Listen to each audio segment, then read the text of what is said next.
Hello everyone, welcome to my channel. Today we will learn about the Jahreszeiten, seasons in German. So the first one is Frühling, Frühling, spring, Sommer, Sommer, summer, Herbst, Herbst,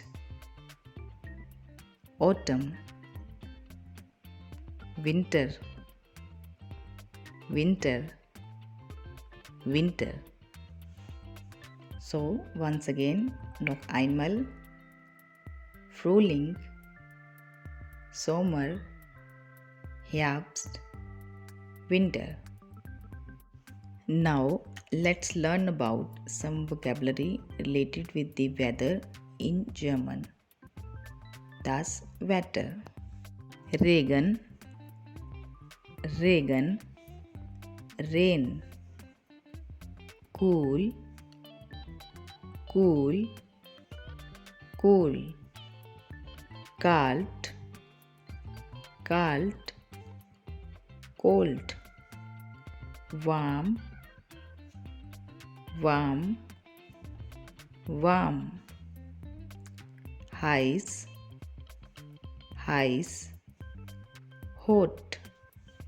Sonne, Sonne, sun. Wind, wind, wind. Gewitter, gewitter. Thunderstorm, storm, storm, storm. Donner, donner, thunder. Blitz, blitz. Lightning, nebel, nebel. Fog, Wolke, Wolke. Cloud, Schnee, Schnee, Snow, Ice, Ice, Ice, Frost, Frost, Frost. Thanks for watching.